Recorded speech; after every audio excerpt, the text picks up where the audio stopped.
vivo, pero que seguramente van a ver en grabación. Les quiero dar la bienvenida y que puedan también, los que están viendo, pero no se han suscrito a mi canal, suscríbanse, denle like al vídeo, compártanlo y que sepan que las demás clases, esta es nuestra clase número 4, ¿cierto? Y las otras 3 están allí en mi canal. Así que pueden, antes de ver esta, puedan ver las demás y puedan entender, porque es muy probable que van a necesitar las otras 3 para entender esta clase. ¿Qué estábamos hablando la semana pasada? La semana pasada estábamos hablando de que si, o sea, estamos hablando de la obra del Señor y si la obra del Señor culminó o no ha culminado.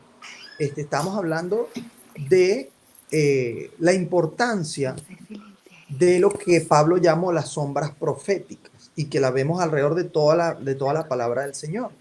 Y hablábamos de que las sombras proféticas nos muestran al Señor. Se las mostraba a los que vivieron en el Antiguo Testamento, les advertía de que venía el Señor y nos muestra a nosotros que ha sido confirmado el Señor como cumplimiento de esas sombras proféticas, pero que también nos muestra que todavía no ha terminado de cumplir todas esas sombras proféticas porque cada una tiene un tiempo de cumplimiento. Y dijimos que había muchas sombras proféticas en el Antiguo Testamento y di algunos ejemplos, pero que esta vez pues íbamos a hablar más específicamente de las fiestas del Señor como las principales sombras proféticas que él cumplió y está por cumplir. ¿Sí? Dijimos que las fiestas que el Señor entregó, y con esto quiero eliminar un argumento de las personas que llaman judaizantes a los que enseñamos estas cosas. Ellos dicen que esas son cosas judías, que son las fiestas judías. Sin embargo, con esto vamos a aclarar esos argumentos. Primeramente, los judíos, y necesitas ir a la primera y segunda clase, que te la voy a dejar por acá. Los judíos no hacen su aparición o no son tomados como judíos o no son llamados judíos, sino hasta que el reino de Israel es dividido en dos, ¿sí? Cuando murió Salomón, el reino se dividió en dos, que eran 10 tribus al norte, que ya lo habíamos dicho, que se llamó la casa de Israel o también la casa de Efraín para dar cumplimiento a la profecía que dio Jacob sobre Efraín, que dijo que sería multitud entre las naciones, entre gentiles, y al reino del sur, ¿te vas a poner por acá? Y al reino del sur, se le dio el nombre de la casa de Judá, que eran las otras dos tribus, que eran Judá y Benjamín, y entre ellos estaban los levitas, ¿no? Que provenían de la tribu de Leví. Ahora, a partir de allí, con el tiempo, el reino de Judá se le comienza a llamar al gentilicio de ese reino, se le comienza a llamar judíos. Pero antes de eso, muchísimo tiempo antes de eso, cuando ya el Señor había decidido tomar a Abraham y crear un pueblo separado para él, no eran judíos como tal, no existían los judíos como tal. Y decíamos que un judío si es israelita porque es una de las tribus, proviene de las tribus, las 12 tribus de Israel, pero que no todos los israelitas son judíos, sino solamente los provenientes del reino de Judá. Eso lo aclarábamos. Entonces, por eso podemos decir, no son las fiestas de los judíos, ¿por qué? Porque sencillamente las fiestas no fueron entregadas a los judíos, fueron entregadas a todo el pueblo de Dios, a los hebreos, durante su peregrinar desde Egipto hasta la tierra prometida. Entonces, este, eh, por lo tanto, ya ahí desmontamos eso. No son las fiestas. De hecho, lo otro con lo que se desmonta eso, que son fiestas judías, entre comillas, es con que el Señor dice claramente en Levítico 23, estas son las fiestas de Jehová. ¿Sí? No dice estas son las fiestas de los judíos, ni siquiera dice estas son las fiestas de los israelitas. Dice estas son las fiestas de Jehová y yo se las doy para que ustedes las guarden. Entonces, por ahí aclaramos eso, ¿no? Entonces, ¿por qué vamos a hablar de las fiestas? Porque las fiestas son un cumplimiento profético del Señor, de todo lo que él vendría a ser y va a hacer. Dijimos que las 4 primeras fiestas, ¿cómo eran? ¿O cuáles que eran? Las 4 primeras fiestas eran la Pascua o Pesach, el Bikurim, perdón, me adelanté, el Masot o panes sin levaduras, el Bikurim o primeros frutos, ¿sí? Esas eran las 3 primeras que sucedían en la primavera, ¿sí? Luego, 50 días después del Bikurim o de los primeros frutos, o mejor dicho, 7 semanas después, sucedía la cuarta fiesta, que era el Shavuot, o más conocida entre nosotros los cristianos como Pentecostés, llamada Pentecostés de la palabra griega Pentecost, que significa 50. Ellos contaban 50 días después de el Sabbat de la Pascua, el Sabbat semanal de la Pascua, y después que ellos contaban esos 50 días, caía en día domingo, en primer día de la semana, caía el día de Pentecostés o de Shavuot. Ahora, después del Shavuot, terminan las fiestas de la primavera, que fue las que el Señor cumplió. ¿Por qué las cumplió? Él fue el Cordero de la Pascua. Estuvimos hablando la semana pasada que él murió a la hora que tenía que morir el Cordero de la Pascua, entre las 2 tardes. Fue inspeccionado 5 días antes. Durante esos 5 días fue inspeccionado y no fue conseguido error en él alguno, como se hacía con el Cordero. Dijimos que él nació en Beilehán o Belén, lo que llamamos como Belén, que es donde nacían los corderos para la Pascua. De hecho, la palabra Beit Lehem significa al lugar de Pascua, ¿no? Entonces, él nació allí, pero que luego también fue crucificado a la hora que moría el Cordero, murió, y que además de eso, pues, también cumplió la siguiente fiesta, la fiesta de los panes sin levadura. Él dijo, yo soy el pan de vida, ¿sí? Y él fue el pan sin pecado. Él fue el pan sin levadura que representaba el pecado, en el cual en esa fiesta los judíos, hebreos en general, sacaban toda la levadura de casa durante 8 días. Luego, dijimos que él fue la primicia del día de primeros frutos, que era el primer día de la semana, de esa semana de Pascua, donde el sumo sacerdote entregaba la gavilla que recogía de la cebada de los primeros frutos y la mecía delante del Señor en el templo celestial. Decíamos que hay muchas sombras que están allí en los textos y no las identificamos. Creo que no les dije, pero hoy les recalco que, por ejemplo, una de las cosas por la cual Yeshua, cuando resucitó, se le apareció María, le dijo, no me toques, que aún no he ido al Padre.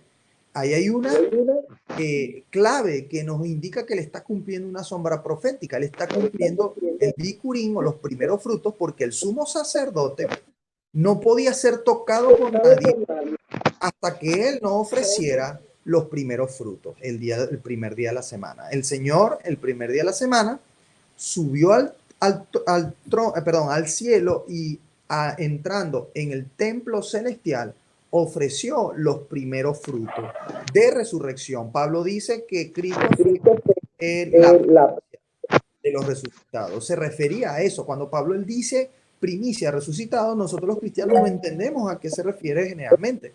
Creemos que es algo bonito que le está diciendo, pero realmente él se está refiriendo a la primicia de la fiesta de primeros frutos. Él en Mateo 26 dice la palabra que en Mateo 27, cuando tembló la tierra, se abrieron las tumbas y de esas tumbas resucitaron después de Cristo, junto con Cristo, resucitaron personas que luego se le aparecieron a muchos. Esos primeros resucitados, antes de que se le aparecieran a muchos, el Señor los presentó delante del templo celestial como primicias de resucitados. Entonces, por eso dice Pablo que él fue nuestro sumo sacerdote, ya no según la orden que había, porque habían montones habían 24 órdenes de sacerdotales, sino que él fue nuestro sacerdote según la orden Primo, de se escucha muy Melquisedec. bajito, disculpa. ¿Sí? No escucho casi el audio, o sea, mínimo. ¿Sí? Voy a tratar de acercarme un poco más. Sí, escuché lo de los primeros frutos y eso, pero mínimo, no sé qué pasa, lo tengo al máximo el volumen, pero no sé. Sí, puede que, a ver, un momento, vamos a ver si muteando todos los micrófonos. Ok, espero que ahora me escuchen mejor. Em,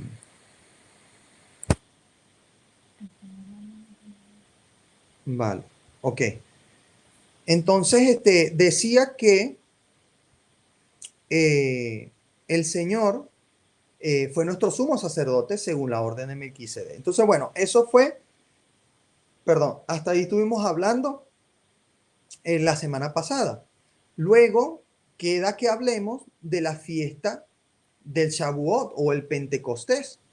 ¿Qué significaba? Porque así como las tres anteriores, el Señor las cumplió y eran una sombra profética de lo que Él cumpliría y de todo lo que Él haría, pues nos vamos a enterar qué significa y qué está cumpliendo la sombra profética del Pentecostés o el Shavuot.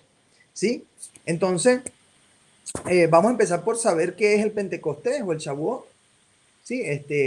El Pentecostés o el Shavuot eh, es una de las tres fiestas, son siete, ¿cierto?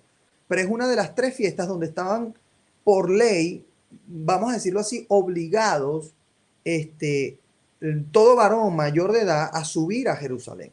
Por eso le llaman una de las tres fiestas de peregrinaje. Eh, esta fiesta la hacían los hebreos para recordar cuando el Señor en el Sinaí bajó la ley a su pueblo, cuando entregó la ley a su pueblo. Entonces, nosotros vamos a basarnos en varios pasajes para poder no solamente ver en el Nuevo Testamento lo que sucedió en Pentecostés, sino también ver en el Antiguo Testamento de dónde proviene el Pentecostés, así como todas las demás fiestas. Esta fiesta, primero les voy a contar cómo se identificaba el día de esta fiesta. Vamos a empezar, valga la redundancia, desde el principio. El Señor fue quien entregó el calendario a los hebreos, el único calendario por el cual el Señor seguía. El Señor no seguía a través de nuestro calendario juliano, gregoriano, no seguía a través de ello. Tampoco seguía a través de calendario judío moderno, tampoco seguía a través del calendario chino. El Señor seguía a través del único calendario que Él entregó a los hombres. De hecho, es el único calendario que fue entregado por Dios. Ese calendario, el Señor dice en Levíticos que el primer día del año iba a ser el día que ellos salieron de Egipto. Hablamos en la primera clase, les vuelvo a instar a que vuelvan a la primera clase, donde dijimos que el Señor hizo un pacto matrimonial con Israel, que era llamado el pacto del umbral en Egipto, que muchos no entendimos que era lo que él estaba haciendo. Entonces no quiero tampoco repetirlo, todo lo que significa, sino que vayan al vídeo porque ahí sí les va a hacer sentido cuando lleguen acá. Ese pacto que el Señor hace, lo hace el día primero o sea, que Él designa como el primer día del año. Y luego, cuando les entrega la fiesta, o sea, les dice que recuerden la Pascua cada año, les dicen, la Pascua la van a contar o la van a hacer el día 14 de, del mes o del primer mes del año, contado desde el día 1. Y ese día 1, pues, ¿cómo se contaba? Ese día 1 se sacaba en cuenta por dos cosas. El avistamiento de la primera astilla de la luna, ¿sí? Por eso es que la palabra luna proviene de griego y también de hebreo, que significa mes, ¿sí? Y al ver esa primera astilla, ellos veían en el campo, de hecho, previo a ver esa primera astilla, ellos veían en el campo si la cebada ya estaba en un punto que ellos llamaban el punto Aviv, un punto de maduración donde ya estaba lista para pronto ser cosechada. Si ellos iban y veían en el campo había una maduración hasta el punto de Aviv de la cebada y además en ese día o en esos días aparecía la primera estilla, ese día era declarado el primer día del mes, ¿verdad? y además el primer día del año. En ese día se comenzaba a contar y se contaba 14 días para que llegara el día de la Pascua. El día 14 se celebraba la Pascua entre las 2 tardes, que fue donde murió el Señor Jesucristo, a la hora novena, dice Mateo y dice Juan. Entonces, al caer la tarde, y valga recordar a las personas que están hoy viéndonos por primera vez, que en el calendario del Señor los días no comienzan como los nuestros, que comienzan a las 12 de la noche, sino que comienzan a la caída del sol.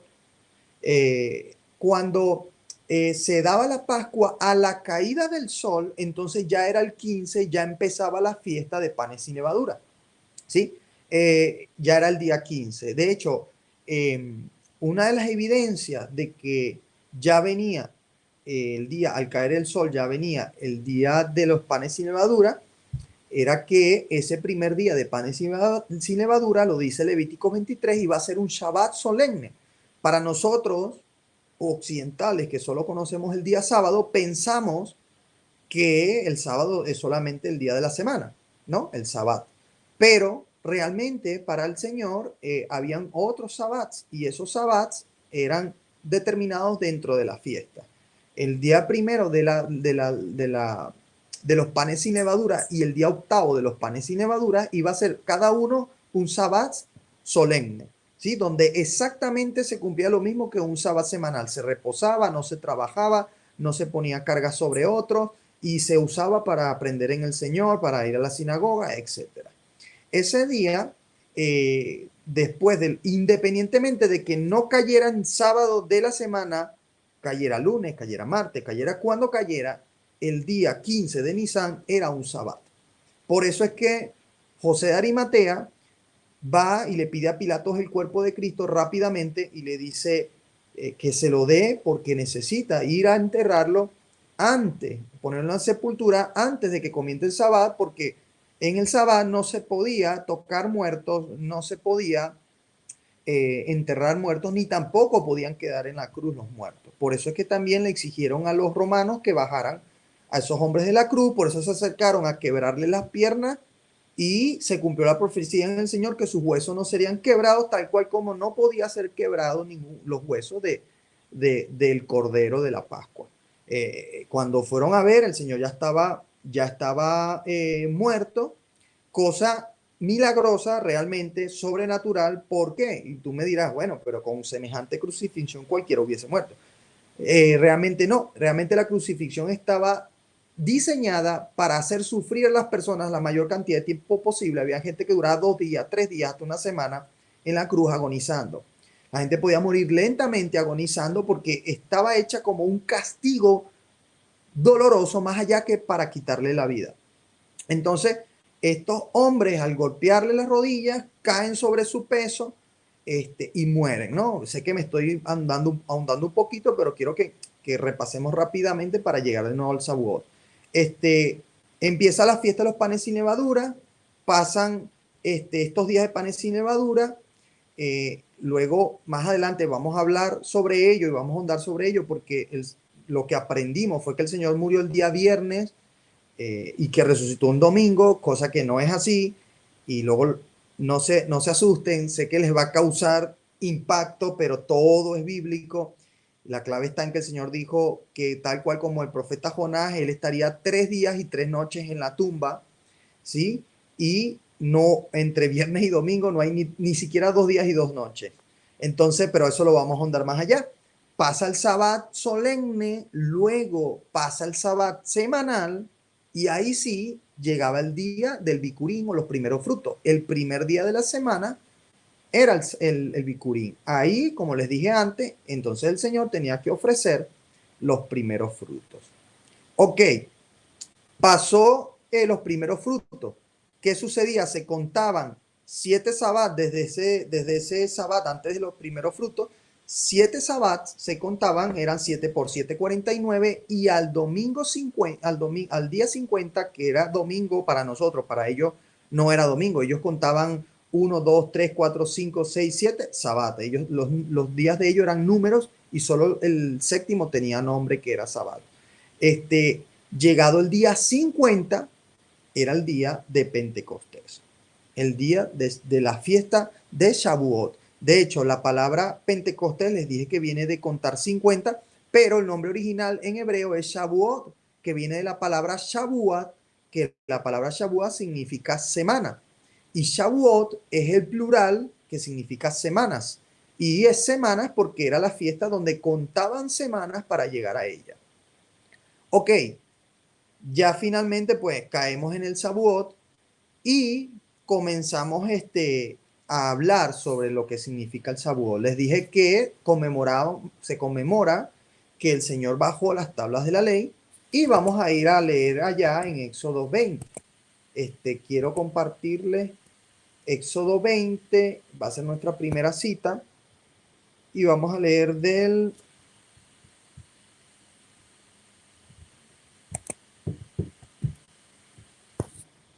¿Vale? Éxodo 20 del... Mejor dicho, vamos a leer primero Éxodo 19, antes de allí, del 1 al 9. Vamos a leerlo rápidamente. Dice así: en el mes tercero de la salida, vamos a hacer algo, vamos a compartirlo para que ustedes, bueno, los que están viendo la pantalla puedan verlo también allí conmigo. Voy a compartirles aquí la pantalla. A ver.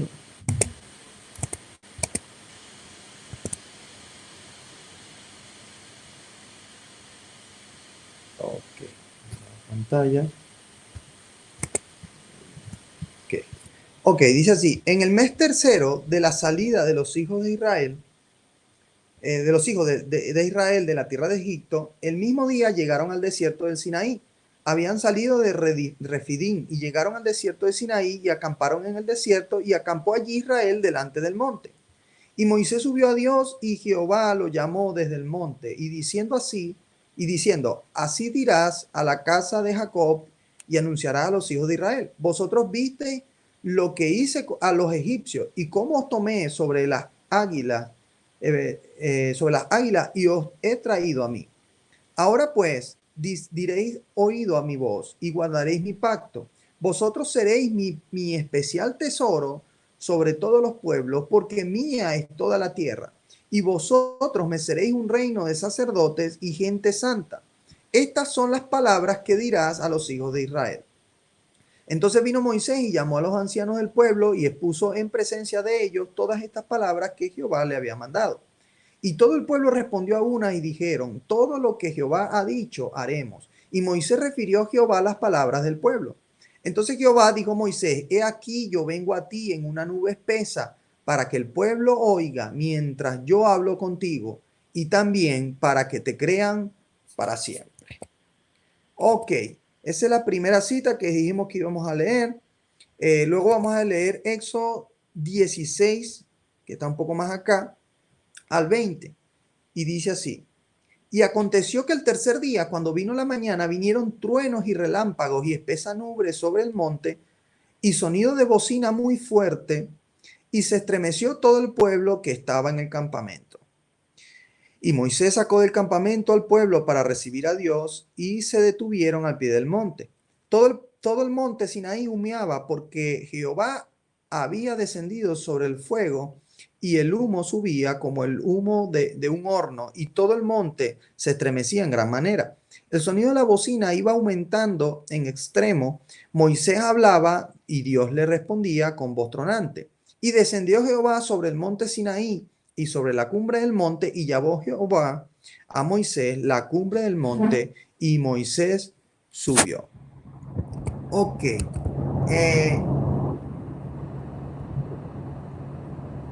Ok, perfecto. Aquí vemos cómo llega, después de que Israel sale de Egipto, llegan a la base del Sinaí, que por cierto les invito a buscar en internet. Hay un video muy bonito donde hay evidencia dónde queda el verdadero monte Sinaí y dónde quedó la especie de meseta bajo el mar por la cual pasó Israel. Hay carruajes egipcios, se han hecho investigaciones submarinas, hay carruajes egipcios ya por supuesto súper deteriorados y todo, pero corroboran la historia del éxodo de Israel, pero alrededor de la verdadera montaña del Sinaí, que de hecho queda en Arabia Saudita, y eso corrobora las palabras de Pablo cuando se refiere a que el Sinaí queda en Arabia Saudita, mejor dicho, no dice en Arabia Saudita, él dice en Arabia, este, se van a dar cuenta que hay evidencias como hay dibujos de pies puestos en las piedras que daban cumplimiento a lo que el Señor dijo, que toda la tierra que ellos pisaren sería de ellos. Habían dibujos de sacrificios, hay restos de altares de sacrificio al Señor y también hay restos de ídolos egipcios que seguramente de hecho no seguramente venían, era verídico, lo dice la palabra, entre ellos venían egipcios que adoraban a sus dioses egipcios. Entonces, bueno, les invito a que busquen en internet y vean dónde queda, van a ver muy buenos documentales sobre dónde queda realmente la montaña del Sinaí, como sí hay evidencia del éxodo, a pesar de que la historia y la ciencia durante muchos años decían que no conseguían ese éxodo, que era algo más que una historia contada, un cuento de fábula. Ok, ellos llegan allí al Sinaí y el Señor, bueno, les dice todo esto que vemos y comienza a haber truenos, estruendos, comienza a bajar una nube y luego vemos que en Éxodo 20 el Señor habla. Muchos nos acordamos de la película, de las películas, ¿no? De cómo el Señor entrega las tablas de la ley, pero lo cierto es que primero el Señor habló con su propia boca, con su palabra, habló la ley a su pueblo. Y ahí vamos a leer en Éxodo 20, ya finalmente en Éxodo 20, versículo 1 al 17. Dice así, vamos a leerlo, vamos a tratar de leerlo rápidamente.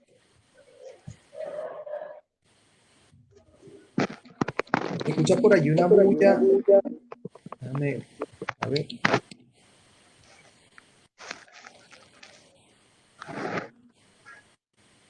Ok. Dice así, Éxodo 20 del 1 al 17, dice, y habló Dios todas estas palabras diciendo, yo soy Jehová tu Dios que te saqué de la tierra de Egipto, de casa de servidumbre.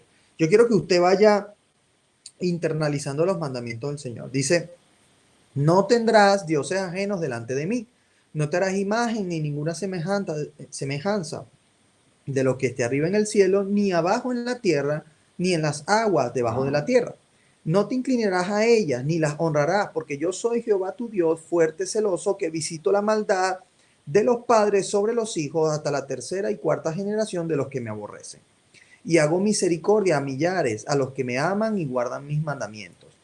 No tomarás el nombre de Jehová tu Dios en vano, porque no dará por inocente Jehová al que tomare su nombre en vano. Ojo con esto. Luego dice, acuérdate del día de reposo para santificarlo. Y aquí me quiero detener un ratito y quiero preguntarles y que nos preguntemos quién abolió el cuarto mandamiento que hoy los cristianos no cumplimos. ¿Qué pasó con eso? Y vuelvo y repito, para los que dicen judaizar, hablar de estas cosas, pues ni siquiera existían los judíos cuando el Señor en la creación inventó el día de reposo. No pensaban existir todavía, más que en la mente del Señor, por supuesto. Ok, seguimos. Luego vamos a hablar, por supuesto, en este estudio, tenemos un día específico para hablar del Sabbat y parte de la ley. Ok. Dice el versículo 6, dice, perdón, 9, dice, 6 días trabajarás y harás toda tu obra, mas el séptimo día es reposo para Jehová tu Dios, reposo para Jehová tu Dios. No hagas en él obra alguna, tú, ni tu hijo, ni tu hija, ni tu siervo, ni tu criada, ni tu bestia, ni tu extranjero que está dentro de tus puertas. Fíjese, aquí corrobora que habían extranjeros entre ellos, egipcios prácticamente. Porque en 6 días hizo Jehová los cielos y la tierra, el mar y todas las cosas que en ellos hay, y reposó en el séptimo día. Por tanto, Jehová bendijo el día de reposo y lo santificó. Honra a tu padre y a tu madre para que tus días se alarguen en la tierra que Jehová tu Dios te da. No matarás, no cometerás adulterio, no hurtarás, no hablarás contra tu prójimo falso testimonio, ojo con el chisme, No codiciarás la casa de tu prójimo, no codiciarás la mujer de tu prójimo, ni su siervo, ni su criada, ni su buey, ni su asno, ni cosa alguna de tu prójimo. Todas estas cosas el Señor las dijo con su voz, y lo vamos a corroborar, porque luego en Éxodo, este, eh, en Éxodo 20, 18 al 20 sucede lo siguiente. Dice el versículo 18. Todo el pueblo observaba el estruendo y los relámpagos y el sonido de la bocina y el monte que humeaba, y viéndolo el pueblo temblaron y se pusieron de lejos. Y dijeron a Moisés, habla tú con nosotros y nosotros oiremos, pero no hable Dios con nosotros para que no murmuramos. Y Moisés respondió al pueblo, no temáis, porque para probaros vino Dios, y para que su temor esté delante de vosotros, para que no pequéis. Yo quiero que usted se quede con este versículo. El versículo 20 es tremendamente clave, y vamos a repetirlo. Dice, y Moisés respondió al pueblo, no temáis, porque para probaros vino Dios, y para que su temor esté delante de vosotros, ¿para qué? Para que no pequéis. O sea que es muy importante tener el temor de Dios para no pecar. Y eso lo vamos a ver corroborado en el cumplimiento del Shavuot en el Nuevo Testamento. Fíjense lo siguiente. A partir luego del el capítulo de 23 de Éxodo, entonces el Señor dio como otra sombra profética de lo que sucedería en el Nuevo Testamento. Vamos a leer Éxodo 23, 20 al 23 y vamos a ver lo que dice. Éxodo, repito, 23, 20 al 23. De todas maneras, todas estas citas las voy a dejar, como las he venido dejando de las clases anteriores, en el aula virtual. Hay otro enlace que yo he ido compartiendo por allí, en el grupo está, y de hecho, al final de la clase, pues me pueden decir y les comparto o los meto en el grupo, donde ese enlace es un aula virtual y allí usted va a ver tanto los enlaces de los vídeos como el enlace de estas clases, como también todas las apuntes y anotaciones que se hablan cada semana. Ok, dice así el Éxodo 23, dijimos, verso 20.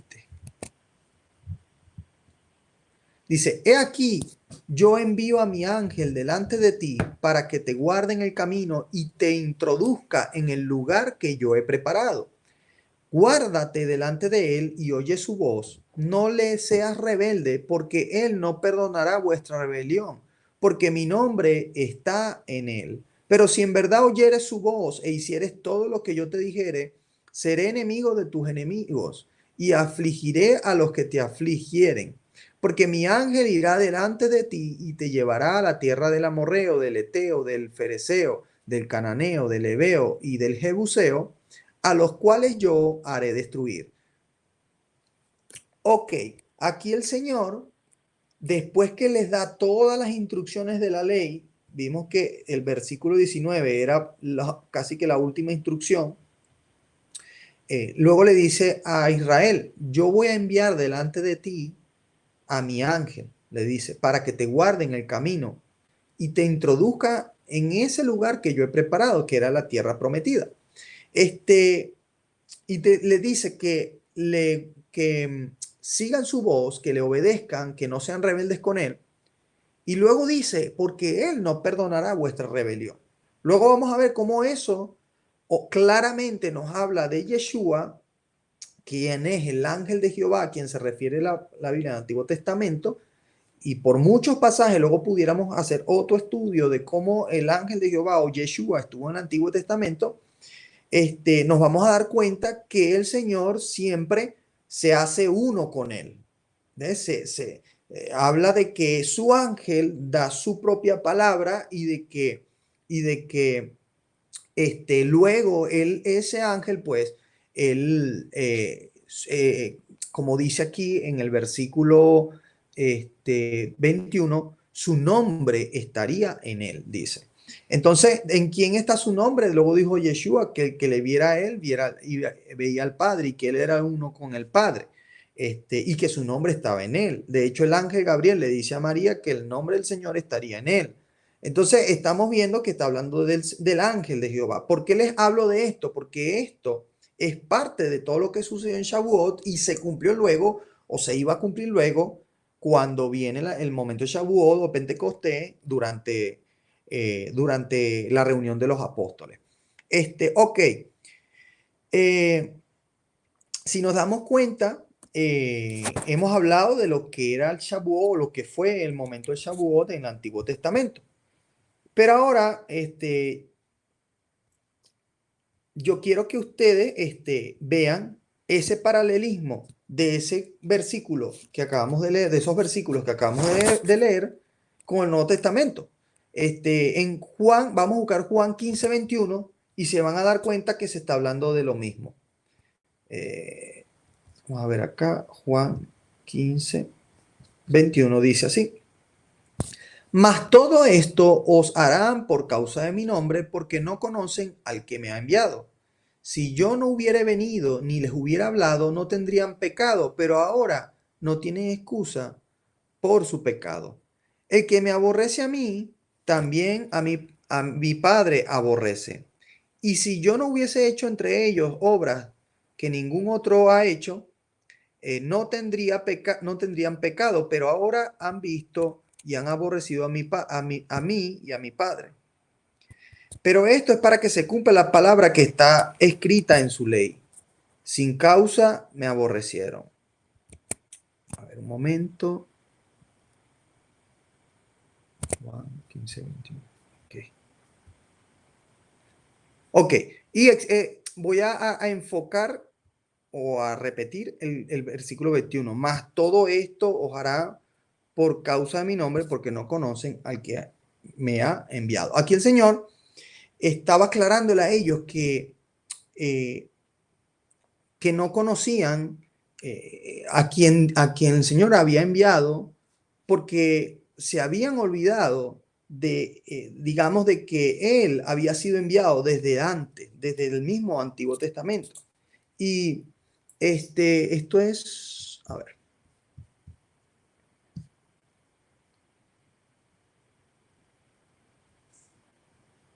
Ok.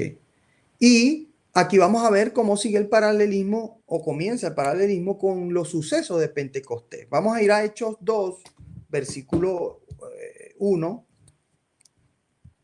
Dice así: cuando llegó el día de Pentecostés, estaban todos unánimes juntos, y de repente vino del cielo un estruendo como de un viento recio que soplaba, el cual llenó toda la casa donde estaban sentados, y se les aparecieron lenguas repartidas como de fuego, asentándose sobre cada uno de ellos, y fueron todos llenos del Espíritu Santo, y comenzaron a hablar en otras lenguas, según el Espíritu les daba que hablasen.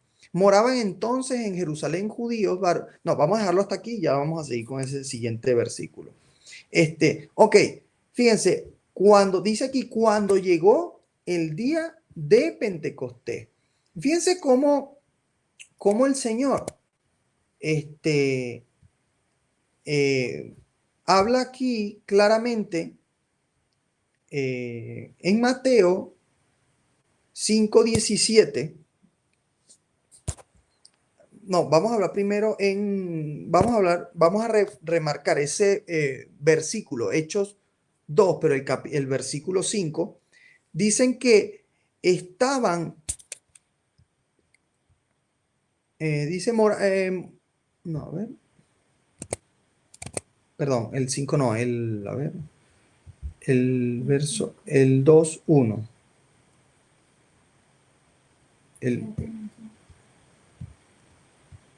el 1 directamente. Ok, esto era lo que quería enseñar.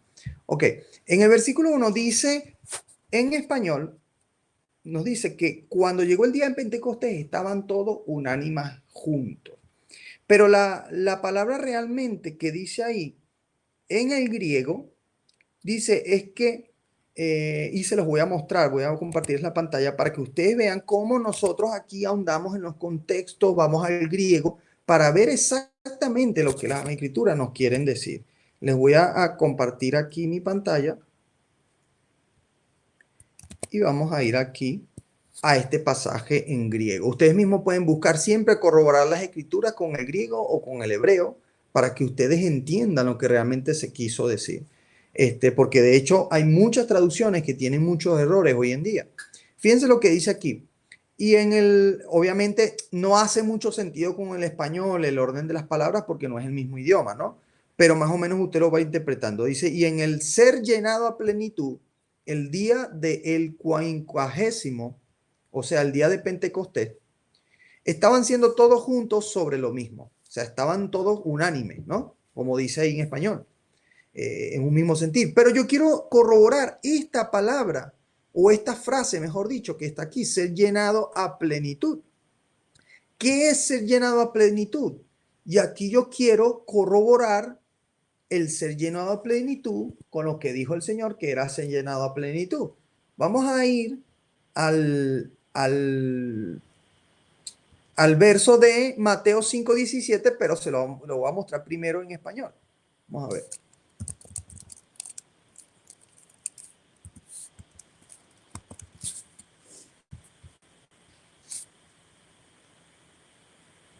Fíjense lo siguiente para que usted se asombre de cómo hay que escudriñar las escrituras. Miren lo que dice así. No penséis que he venido para abrogar la ley o los profetas. No he venido para abrogar, sino para cumplir. Eso dice el Señor ahí. Pero vamos a ver ahora qué dice en griego exactamente.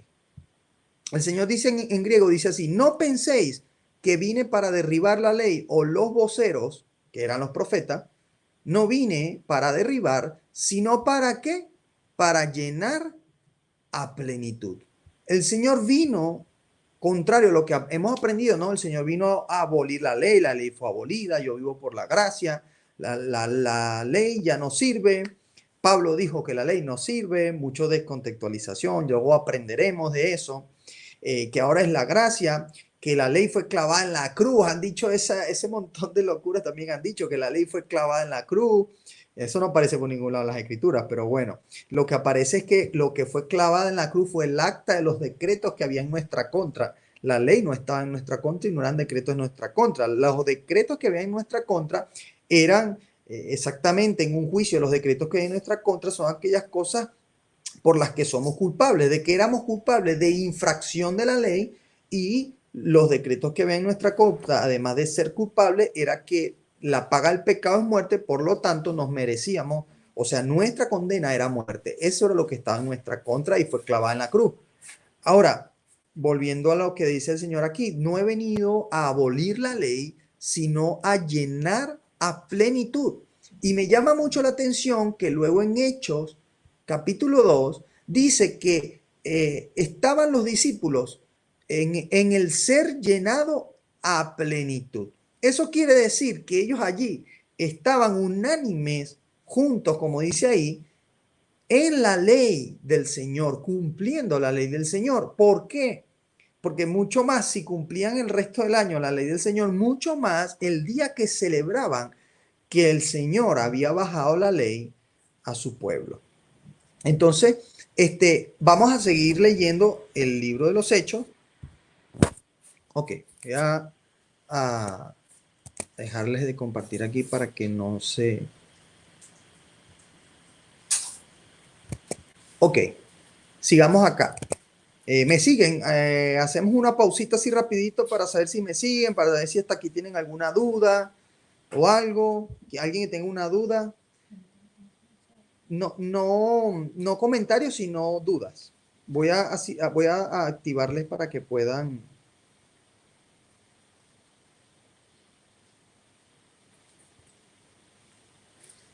Ah, no, ya pueden si quieren hablar. O sea, pueden desilenciar. Perdón. ¿Alguien tiene alguna duda? No todos a la vez, por favor.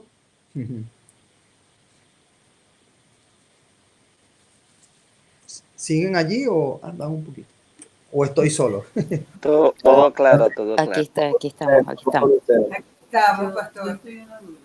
Una duda es que ya falta agüita. ¿Verdad?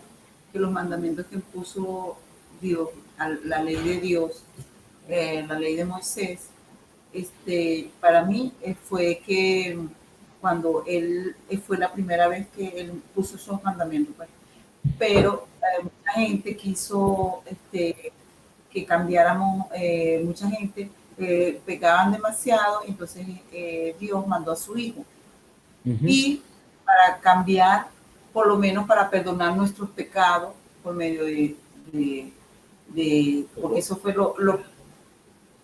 esa es la duda que yo quiero saber si por los primeros los mandamientos, como lo mandó Dios a Moisés, entonces lo que quería saber si cuando él mandó a Jesucristo, cuando Dios mandó a Jesucristo, si fue para mandarnos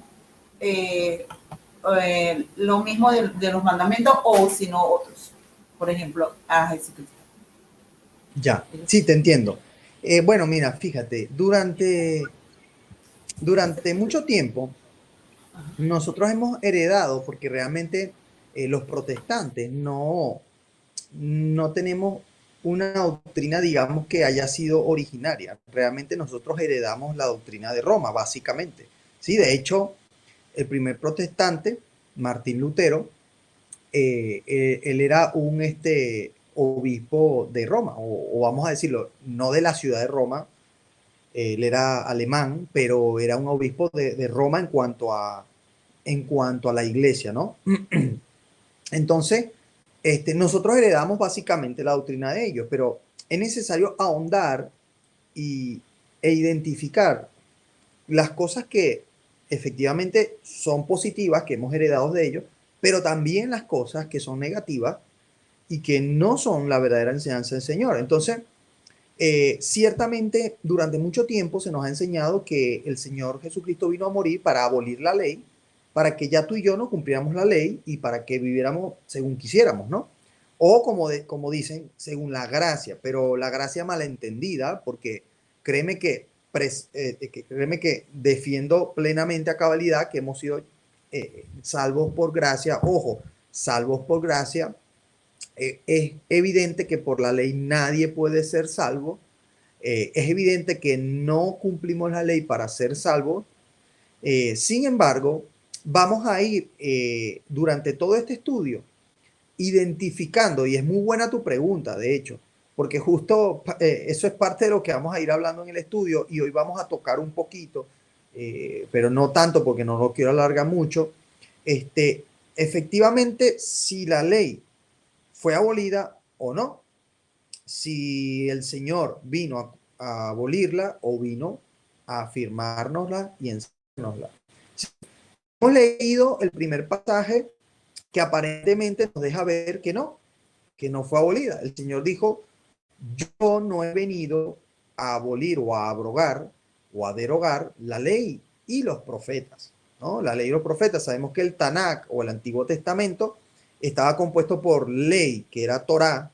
Mejor dicho, sinceramente, nosotros hemos traducido como ley, pero realmente la palabra era Torá, que significa instrucciones, eran instrucciones de vida. Luego se ha tergiversado, se le ve como ley, porque a la ley le tenemos miedo. Tú no ves que a la ley también terrenal le tenemos miedo, le huimos. Ahí viene la ley, dice la gente, cuando vienen los policías, etc. Entonces, lo vemos como algo, como una carga pesada, como algo gravoso, la palabra ley, pero realmente no se llamaba ley, se llamaba Torah, y la palabra Torah significa instrucciones, son instrucciones de vida, instrucciones que realmente están escritas en nuestro favor, que nos iban a beneficiar. Ok, decía Torah, profeta y escritos. Es ¿sí? como un manual, ¿no? Un manual de Como un manual, instrucciones. exactamente. Entonces, ese Tanakh que nosotros lo conocemos como el Antiguo Testamento, que era Torah, profeta y escritos, Cristo aclaró que él no vino a abolirla. No penséis, dijo, que he venido a abolir la ley, sino que he venido a llenar a plenitud. Dice en el griego, lo acabamos de ver, a llenar a plenitud. A llenar quiere decir, a llenar a plenitud, o sea, darle cumplimiento a plenitud. Y de hecho el Señor fue perfecto en ella, no hubo ni una mancha ni una arruga en él, porque si no, uno hubiese podido ser aceptado como un cordero para el sacrificio. O sea, Él no vino en ningún momento a abolir, pero luego vamos a ir ahondando, y de hecho hoy tengo 2 versículos que vamos a tocar, de cómo la ley sigue vigente y seguirá vigente cuando el Señor venga. Ahora, por supuesto, no toda la ley, y esto lo quiero aclarar para los que nos ven en YouTube, etcétera, y los que no han podido venir, no toda la ley se aplica a nosotros. ¿Por qué? Porque habían leyes, por ejemplo, para el sacerdote, para el sumo sacerdote, y usted no es sacerdote o sumo sacerdote, ¿cierto? Aunque sí somos sacerdocios, sí somos cumplimiento de esa sombra profética, pero no somos sacerdote del templo, no somos sumo sacerdote del templo. Había ley, por ejemplo, para, por ponerte un ejemplo, había ley para los levitas que administraban todos los servicios del templo. Nosotros no somos levitas, o por lo menos físicamente no lo somos. Habían leyes para los eunucos. Nosotros no somos eunucos, aunque Pablo dice que se hizo eunuco por causa de la palabra, etcétera. O sea, no es que tengamos que cumplir los 613 rudimentos, porque realmente no corresponden todos a ti. Así como la ley de los hombres acá no corresponden todos a ti. Tú a lo mejor, si no conduces, pues no te corresponden las leyes de conducción. Si no, no sé, cualquier ejemplo en el que no te corresponde esa ley a ti. Si ya eres mayor de edad, ya no entra en la ley de los menores de edad, ¿no? La LOPNA era en Venezuela, ¿no? Entonces, igual, de la misma manera, no corresponden todas las cosas. Sin embargo, hay muchas cosas que sí nos corresponden y que los cristianos hemos dicho durante mucho tiempo que fueron abolidas, pero en ninguna parte de la palabra hay evidencia de que hubo abolición. En ninguna parte, solo hemos sacado de contexto los pasajes. Entonces, para continuar, el Señor dice así, y dice, sino que ha venido a llenar a plenitud, y luego nos conseguimos con que en el libro de Hechos, capítulo 2, el primer versículo dice que cuando llegó el día de Pentecostés, dice que ellos estaban llenando a plenitud en ese día. O sea, estaban cumpliendo lo que el mismo Señor estaba haciendo, llenando a plenitud la ley del Señor, y más porque esos días o ese día estaban recordando cuando el Señor bajó la ley en el Sinaí. Ok, quiero seguir avanzando en ese libro de los Hechos, y ahora vamos a seguir al versículo 5, porque quiero aquí aclarar algo muy bonito. Primo, ¿me escuchas? Sí. Te había puesto por comentarios que te quería hacer una pregunta. Sí. De lo que comentaste más al principio, en torno al Pentecostés. Sabes que una buena parte del cristianismo afirma que la venida del Espíritu Santo en el Pentecostés, por supuesto en su aspecto exterior, porque sabemos que la primera vez que no lo ciento y pico, pero sí los 11, quitando a Judas, en Juan 20:22, la palabra dice que el Espíritu Santo les dio, Jesús sopló en ellos Espíritu Santo y lo recibieron, ¿ok? Sin embargo, está el episodio de Hechos capítulo 2 donde dice que vino el Espíritu Santo con poder, o sea, con señales exteriores, entre ellos hablar en lenguas y demás. Ahora, la pregunta es que muchos dicen que ese episodio donde vino el Espíritu Santo viene a ser como el cumplimiento profético de la sombra, tipo y figura profética del Antiguo Testamento, cuando Dios utiliza a Moisés para bajar las tablas de la ley y formalizar lo que es lo que llamamos el viejo pacto. Entonces, en ese episodio de Hechos capítulo 2 dicen que se da como que la formalidad o la formalización del establecimiento o la confirmación de ese nuevo pacto. Hay como ese paralelismo, específicamente y particularmente en Hechos capítulo 2 del versículo 1 en adelante. ¿Qué opinas tú acerca de eso? Claro, es que justo eso es lo que estamos confirmando. Me parece que está muy acertado lo que estás diciendo, porque es justo lo que estamos hablando, que todo lo que el Señor dio en el Antiguo Testamento, la ley, las fiestas y algunos sucesos, como por ejemplo el libro de Oseas, les invito a que lean el libro de Oseas, todo es una sombra profética brutal. Era eso, una sombra profética de lo que había de venir. Quiero hacer para que entiendan más o menos rapidito, las personas que no tienen muy claro la palabra sombra profética, voy a hacer una especie de ¿cómo se dice? Como una paráfrasis, voy a hacer una especie de, sí, de comparativa, ¿no? Imagínate que tú tienes, imagínate que hay un evento que se le hizo publicidad y te llamó la atención el evento, compraste el ticket Me para había asistir salido, al evento. disculpa, se me salió. Ya va. Ajá. Ah, vale, ok. Te estaba diciendo que, rápidamente, te estaba diciendo que efectivamente tienes razón, que justo eso es lo que estamos corroborando y que quería darle un ejemplo para que entiendan lo que es la sombra profética, que en el Antiguo Testamento se dan montones de sombras proféticas y que ahora estamos hablando de las fiestas como las principales sombras proféticas. Este, decía que quería hacer una especie de ejemplo de lo que era una sombra profética con un evento que te hacen una publicidad, te hacen publicidad, ves pancartas, ves en la televisión, en las redes, y además tú compras el ticket, la entrada, y el ticket pone el artista que se va a presentar o el evento que va a ser, la hora, la fecha, pone detalles, qué gradas te tocan, qué puesto te toca, todo lo pone allí. Además de que los anuncios te aclaran dónde va a ser, por dónde tienes que entrar. Bueno, todos los detalles del evento. Pero resulta ser que ese no es el evento, ¿cierto? Ese es la sombra del evento. Ese es el anuncio del evento. Eso es un buen ejemplo porque cuando luego llega el día del evento, pues resulta ser que lo que a ti te garantiza llegar al sitio del evento es que tú hayas efectivamente visto bien la publicidad, dónde queda.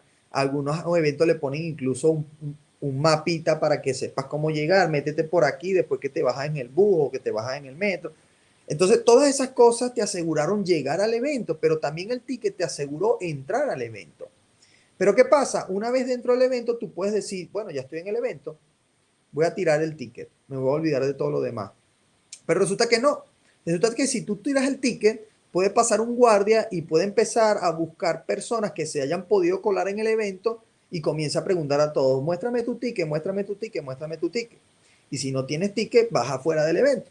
Entonces, tanto el ticket como el evento son importantes. El ticket no es más importante que el evento, por supuesto que no, porque el ticket no es el evento en sí. Pero sin el ticket no puedes haber entrado al evento ni puedes haber venido al evento. Entonces es necesario ambas cosas. Eso es lo que yo llamo las sombras proféticas y el cumplimiento de las sombras proféticas, que es el evento, que es el Señor Yeshua. Por eso que Yeshua dijo, viéndome no me veis. ¿Por qué les dice así? Viéndome no me veis. Pues le dice, ustedes durante tantos años han guardado sombras proféticas que yo les mandé a guardar para que estuvieran alertas y atentos de cuando yo vendría y por eso me veían en esa sombra. Pero ahora que estoy ya entre ustedes, que ya llegó el día del evento, no me ven. Y se pierden el evento porque no me ven. Entonces, por supuesto que el Shavuot es una sombra profética cumplida. Llegan los apóstoles y comienza, dice que hay un estruendo como de un viento recio que soplaba, perdón, el cual llenó toda la casa, ¿verdad? Y sucedió exactamente lo mismo. ¿Qué fue lo que sucedió en Sinaí? Un estruendo. Por supuesto hubo una nube, seguramente el día de Pentecostés con los apóstoles también hubo una nube, o a lo mejor fue una nube espiritual, el clima de gloria que había. Y en los hebreos en el Sinaí sintieron y vieron el esplendor de lo que era el poder de Dios, como los apóstoles allí también en Pentecostés vieron el cumplimiento. Entonces hay algo que te va a identificar bastante, el cumplimiento. Y yo quiero llevarles rápidamente a Mateo, perdón, a Mateo no, a Romanos 8, del 1 al 15. Y esto es Pablo hablando de la ley del Espíritu. Porque ahora comenzamos a escuchar un nuevo término a partir de los apóstoles que se llama la ley del Espíritu. ¿Qué es la ley del Espíritu? Y mucho lo hemos tergiversado y hemos dicho, no, bueno, por eso es que ya no vivo en la ley. Perdón, por eso es que ya no vivo en eso, porque ahora vivo en la ley del Espíritu. Y yo me pregunto, ¿qué es la ley del Espíritu? Y me pregunto, si tú ahora vives en la ley del Espíritu, pero no lo defines por, ¿cómo te digo?, como un cumplimiento de la ley del Señor, entonces, ¿cuál es tu punto de partida moral para tú poder decir estoy haciendo lo correcto o no estoy haciendo lo correcto? Porque hay cristianos que a mí me han dicho, no, mira, ¿sabes qué? Eso es judaizar.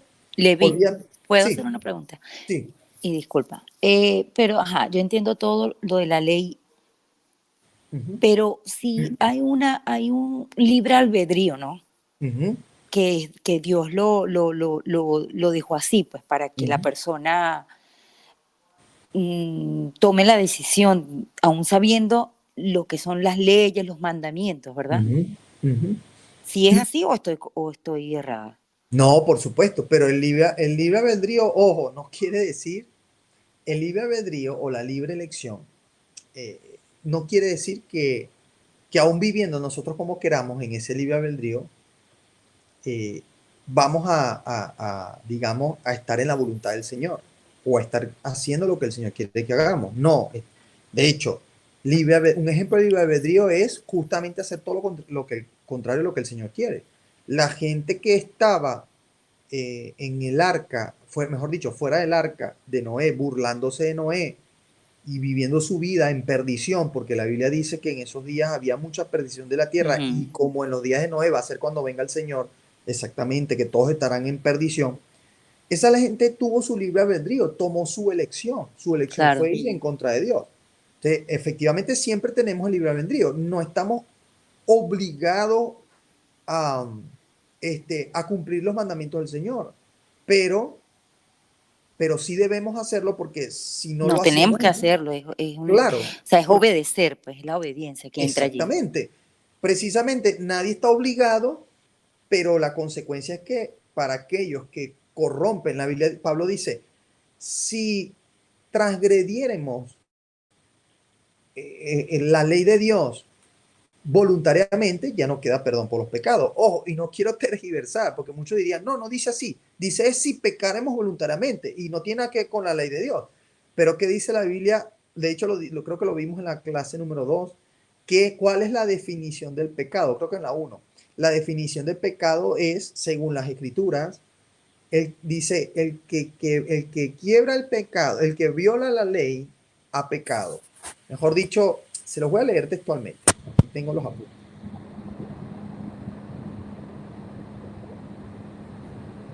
Se los voy a leer rápidamente. Dice, primera de Juan 3, versículo 4 y 5. Dice, todo aquel que comete pecado infringe también la ley, pues el pecado es la infracción de la ley.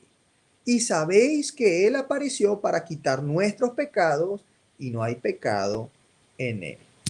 Entonces, efectivamente, luego Pablo dice que el que pecare, o sea, el que infringiese la ley de Dios voluntariamente, entonces ya nos queda más perdón por los pecados, porque no estamos aceptando de esa manera el sacrificio del Señor.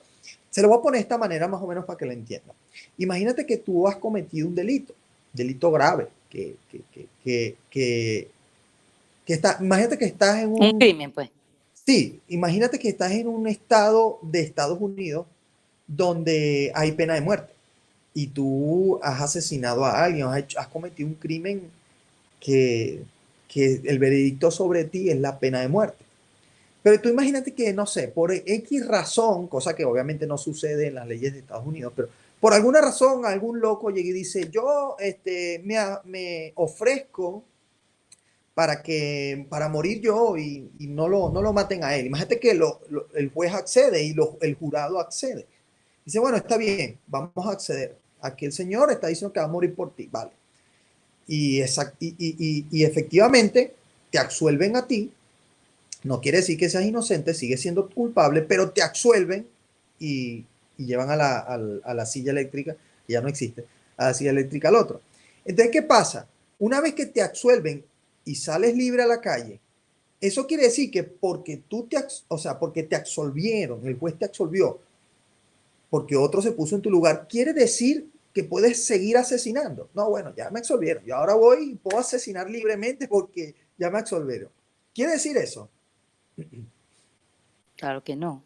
No, ¿verdad? Seguramente Ajá. si lo vuelves a hacer, te vuelven a Sí, pillar, te van a volver a meter dentro y te van a volver claro. Exactamente. Eso es lo que no hemos entendido los cristianos con la ley. El Señor nos absolvió y de hecho lo dije hace un rato. Sí, porque la señora que preguntó lo de que Dios mandó a Jesús a la tierra para el perdón de todos los pecados de nosotros, de todos los Eh, pecadores, pues. Exactamente. De hecho, venía diciendo que justamente el Señor nos absuelve porque dice que en la cruz fue clavada el acta de decretos que había en nuestra contra, que era eso, era lo que nosotros merecíamos, la muerte.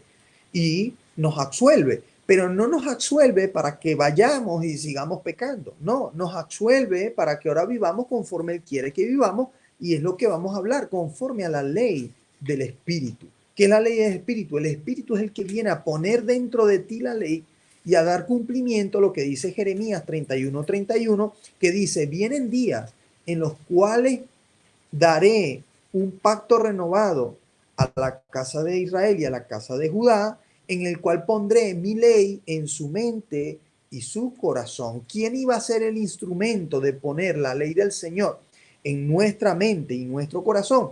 El Espíritu de Dios. ¿Por qué? Porque antes en el Antiguo Testamento la ley estaba y reposaba sobre el arca, ¿sí? El arca de la alianza.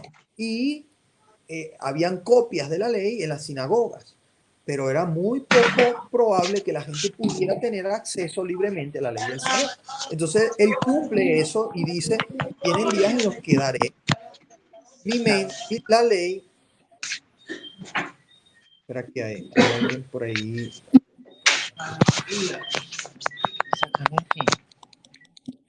Ya, ok.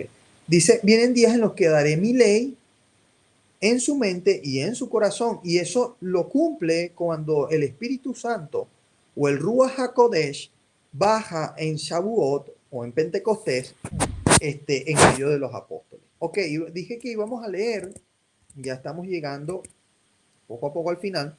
Dije que íbamos a leer en, en Romanos, nos quedan, mira, 1, 2, 3, 4 lecturas nos quedan. Romanos 8 del 1 al 15 dice así. A ver.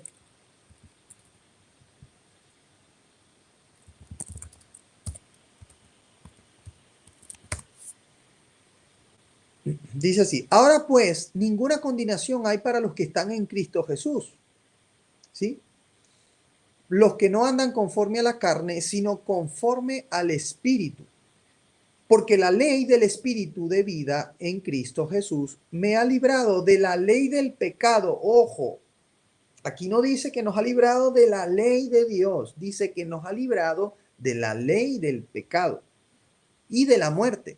Porque lo que era imposible para la ley, por cuanto era débil por la carne, Dios enviando a su Hijo en semejanza de carne de pecado, y a causa del pecado, condenó al pecado en la carne, para que la justicia de la ley se cumpliese en nosotros, para que ahora podamos cumplir la justicia de la ley en nosotros. Dice aquí, que no andamos conforme a la carne, sino conforme al Espíritu. Porque los que son de la carne piensan en las cosas de la carne, pero los que son del Espíritu, en las cosas del Espíritu. Porque el ocuparse de la carne es muerte, pero el ocuparse del Espíritu es vida y paz.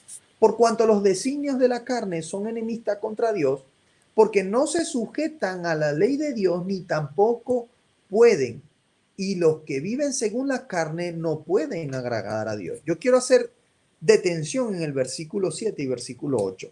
Y lo repito, dice, por cuanto los designios de la carne son enemistad contra Dios porque no se sujetan a la ley de Dios. Vieron que en ningún momento está abolida la ley del Señor, sino que vivir en el Espíritu es justamente lo contrario de lo que dice ahí. Si los designios de la carne son la enemistad contra Dios porque no se sujetan a la ley de Dios, entonces, ¿qué es los designios del Espíritu? es justamente sujetarse a la ley de Dios, por lo cual ya no somos enemigos de Dios, sino amigos de Dios. Todo lo contrario a ese versículo. Entonces, es necesario hacer una correcta, un correcto análisis de las escrituras para poder hacer una aseveración. Entonces dice, y los que viven según la carne no pueden agradar a Dios. ¿Quiénes viven según la carne? Los que viven no sujetos a la ley de Dios, según San Pablo acá. Ok, ahora vamos a leer para seguir corroborando eso, lo de la ley. Dice Gálatas 5, 16 al 23. Vamos a leer Gálatas 5.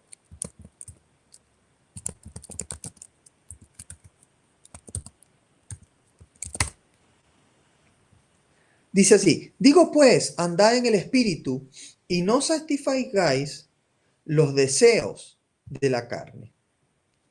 Porque el deseo de la carne es contra el espíritu y el del espíritu es contra la carne, y estos se oponen entre sí para que no hagáis lo que quisierais. Pero si sois guiados por el espíritu, no estáis bajo la ley. Y manifiesta, ¿por qué dice que si sois guiados por el espíritu no estamos bajo la ley? ¿Por qué? Bueno, porque de hecho en otro pasaje dice que cuando la palabra habla de los frutos del espíritu y los de la carne, mejor dicho, habla de los frutos de la carne y el fruto del espíritu, habla de que contra el fruto del espíritu no hay ley. O sea, me explico, esas cosas no son contrarias a la ley. Y es lo mismo que dice acá, que dice, si soy guiados por el espíritu, pues no hay ley contra ustedes, porque el espíritu les guía a que sean cumplidores de la ley del Señor, según nos dice San Pablo en el versículo anterior que leímos en Romanos. Entonces, dice, y manifiestas son las obras de la carne, que son adulterio, fornicación, inmundicia, lascivia, idolatría, hechicerías, enemistades, pleitos, celos, iras, contiendas, disensiones, herejías, envidias, homicidios, borrachera, orgías y cosas semejantes a estas, acerca de las cuales os amonesto, como ya os he dicho antes, que los que practican tales cosas no heredarán el reino de los cielos. Fíjate que eso dice acá, ¿no? Luego dice, mas el fruto del Espíritu es amor, gozo, paz, paciencia, benignidad, bondad, fe, mansedumbre, templanza. Contra tales cosas no hay ley. Entonces, en definitiva, vivir en el Espíritu es vivir conforme al Espíritu de Dios que vino a poner en nosotros la ley, que vino, según Jeremías 31:31, a poner la ley de Dios en nuestra mente y nuestro corazón, como marca, como sello de un pacto renovado del Señor. El Señor vino, así como, fíjense que así como les leí en el Antiguo Testamento, en Éxodo 23, versículo 18, creo, o 20, les leí que el Señor envía al ángel de Jehová, que es el mismo Yeshua, para que ellos sean cumplidores de todas sus ordenanzas, todo lo que Él les diga, ¿verdad? Y luego les dice que si hicieran todas estas cosas, entonces estarían en el temor de Dios, que ese temor les haría cumplir su ley. De la misma manera, luego el Señor les dice a los apóstoles que les enviaría al Consolador para que ellos pudieran ser guiados a toda justicia y a toda verdad.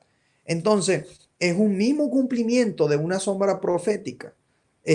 Tanto el que el Señor haya enviado la ley, se haya bajado en forma de estruendos y haya enviado delante del pueblo de Israel al ángel de Jehová.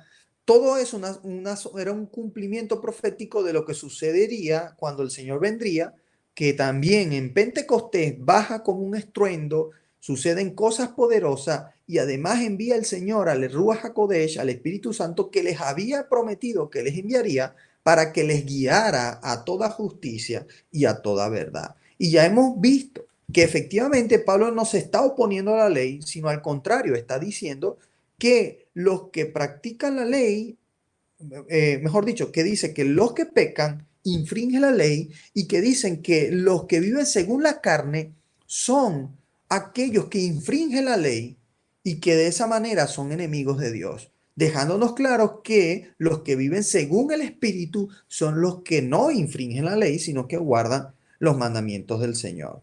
Fíjense, yo quiero aclarar un poco más esto de la ley y irnos al tercero de los cuatro pasajes que nos quedaban. Romanos 3:20, y aquí lo vamos a ver claramente. Bueno, creo que eran 5 porque ahorita me estoy acordando de otro que lo vamos a comparar con este. Romanos 3:20. Fíjense lo que dice aquí Romanos 3:20, y esto lo vamos a ahondar luego, pero quiero que ustedes lo vayan teniendo por allí. Dice, ya que por las obras de la ley, ningún ser humano será justificado delante de él, porque por medio de la ley es el conocimiento del pecado. Aquí muchos toman este pasaje para justificar que la ley ya está abolida y tal y qué sé yo, pero es un descontexto, porque no estamos entendiendo a qué se está refiriendo Pablo con la frase las obras de la ley. Vamos a leer ahora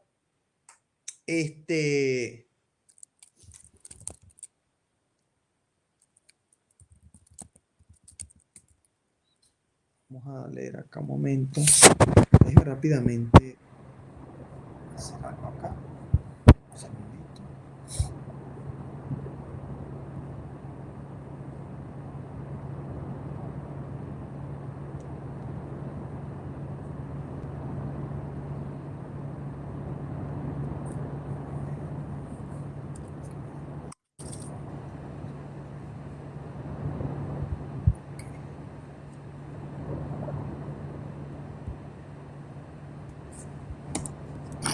Ok. Es que necesita espacio para guardar la grabación. Ok. Vamos acá.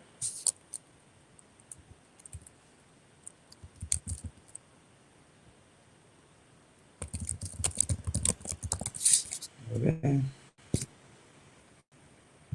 Miren lo que dice. A ver.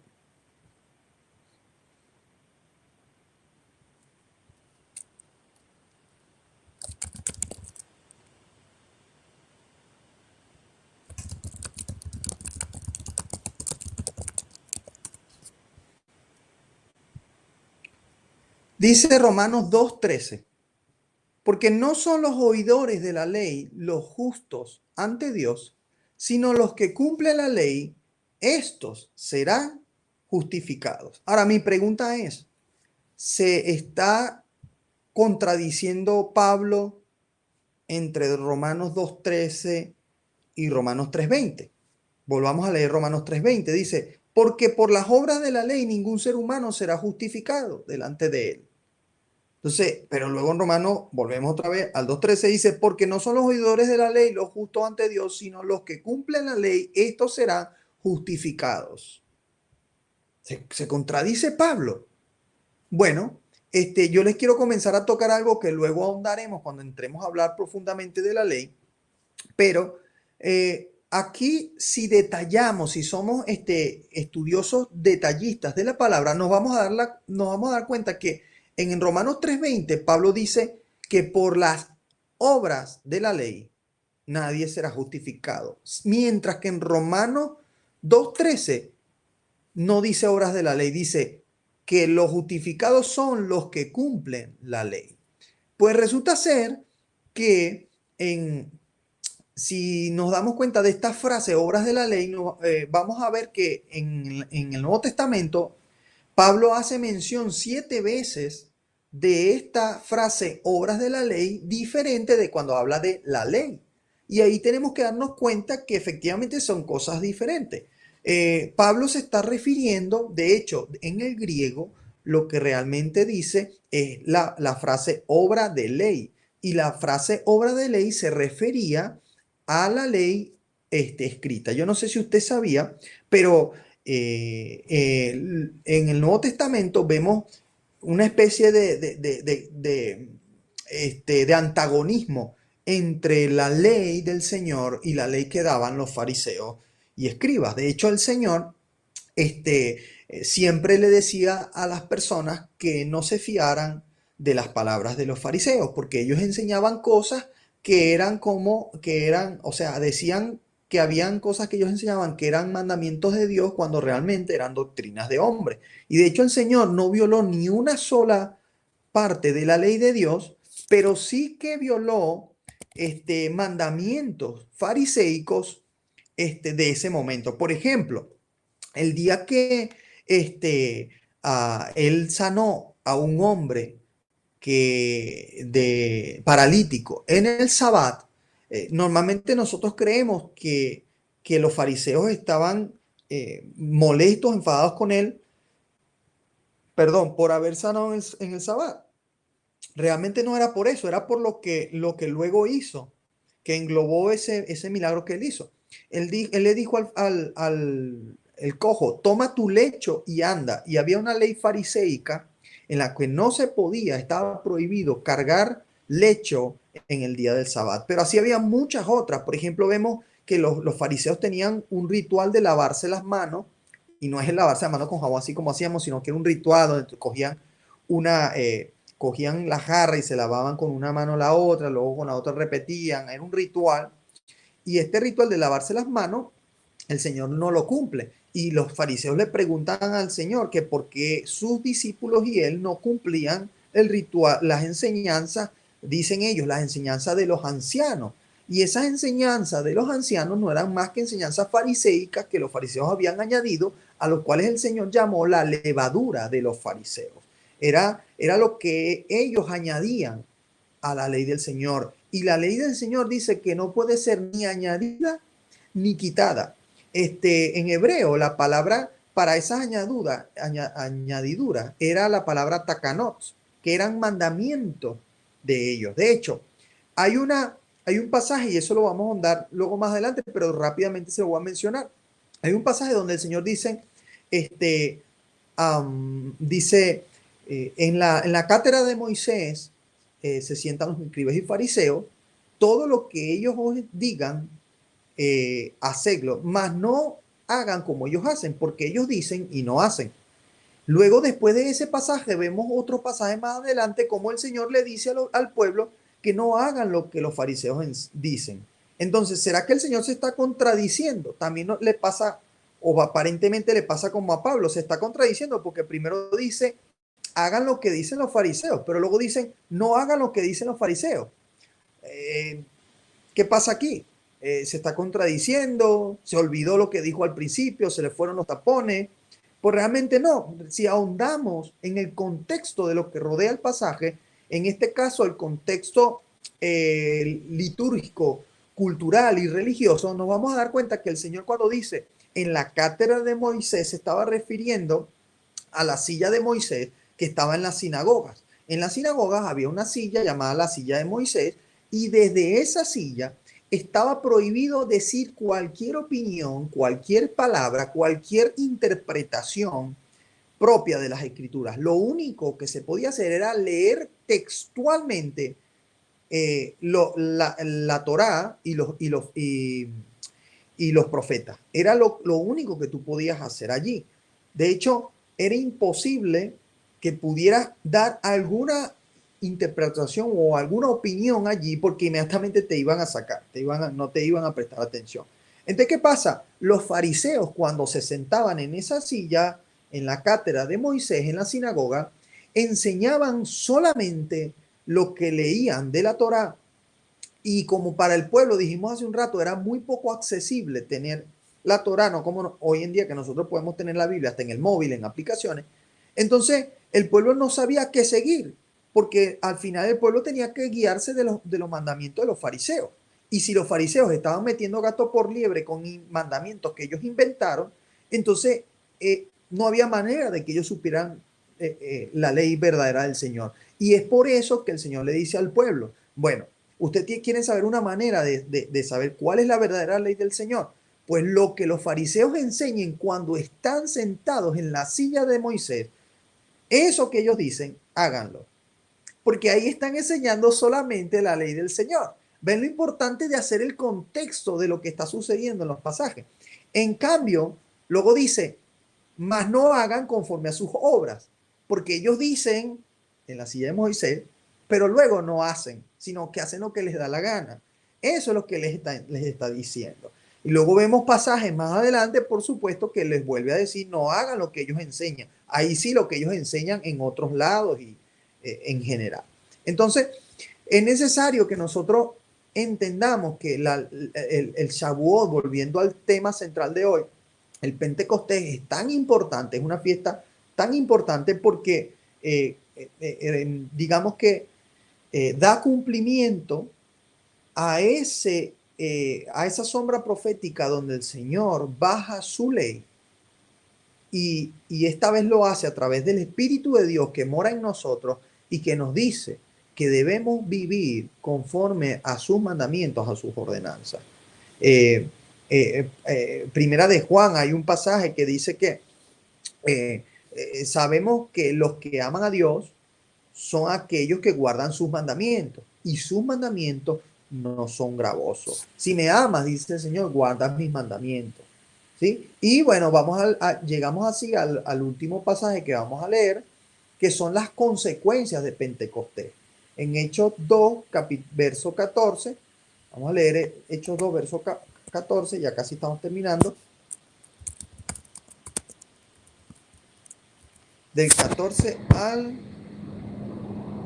21. Dice así: entonces Pedro, poniéndose en pie con los 11, alzó la voz y les habló diciendo: varones judíos y todos los que habitáis en Jerusalén, esto os sea notorio, oíd mis palabras, porque estos no están ebrios, como vosotros suponéis, pues que es la hora tercera del día. Mas esto lo dicho por el profeta Joel.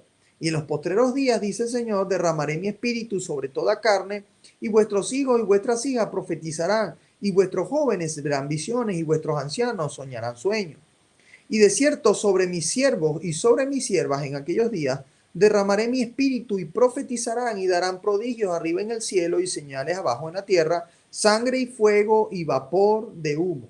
El sol se convertirá en tinieblas y la luna en sangre antes de que venga el día del Señor grande y manifiesto, y todo aquel que invocar el nombre del Señor será salvo. Las consecuencias que vemos a partir de Pentecostés es que, bueno, comenzaron a ver visiones, comenzaron a sanar enfermos.